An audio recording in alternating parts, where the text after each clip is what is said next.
Hey Rutledge and Chapel, this is at Callie. I have another book for us to read today.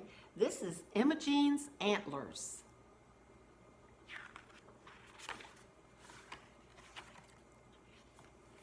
Here's our title page, Imogene's Antlers.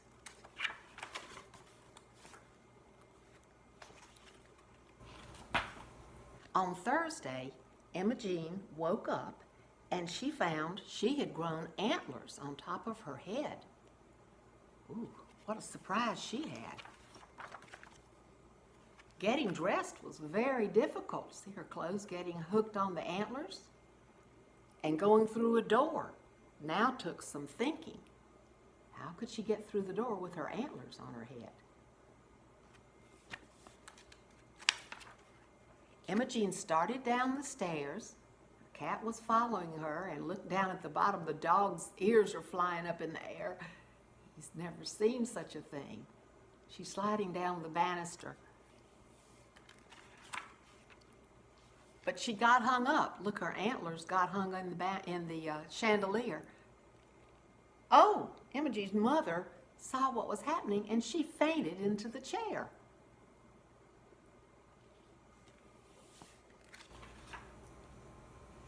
The doctor poked and prodded and scratched his chin. He couldn't find anything wrong with Imogene, except that she'd grown antlers. And the school principal looked at her very hard, but he had no advice to offer.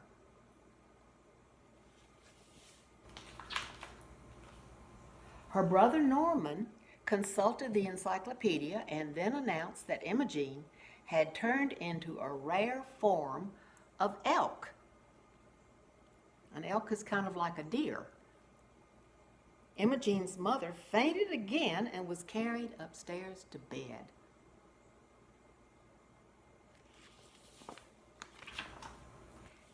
Imogene went into the kitchen, and Lucy, the kitchen maid, had her sit in a chair by the oven because she had washed some kitchen towels, and she hung the kitchen towels to dry on the antlers. The cook, Miss Perkins, gave Imogene a donut, and then she decked her out with several more. She hung donuts all over her antlers and told her to go outside and feed the birds. "You'll be lots of fun to decorate at Christmas," said Miss Perkins. And look at the birds. They're all perched on her antlers eating the donuts. I bet they were happy. Later, Imogene wandered upstairs and she found the whole family in her mother's bedroom. "Donuts, anyone?" she asked.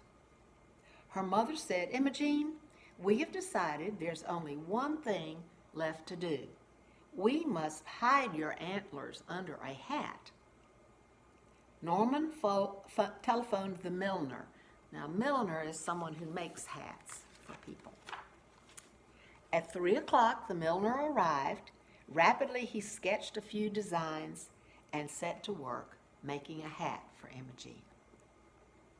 "Voila," said the milliner. "Bravo, bravissimo," cried his assistants. They liked what they had made, but look at the hat. You can hardly see Imogene. The hat had to be so big to cover the antlers, you can hardly find her. Thud! Imogene's mother had to be carried away once more. She fainted again. After dinner, Imogene practiced her piano lesson. Then, yawning, she folded her music, kissed the family goodnight, and went up to bed.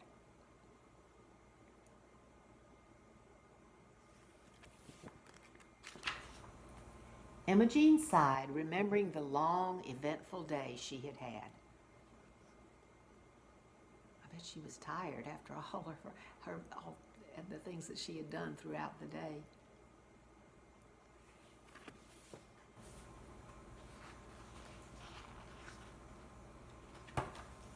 On Friday, when Imogene woke up, the antlers had disappeared. When she came down to breakfast, the family was overjoyed not to see the antlers anymore. and she looked like she was back to normal. Until she came into the room, and look at what they saw. She doesn't have antlers anymore, but now she has peacock feathers.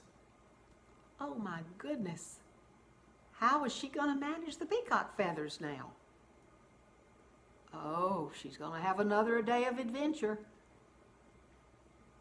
Oh, that's quite a book, isn't it? Imogene's Antlers.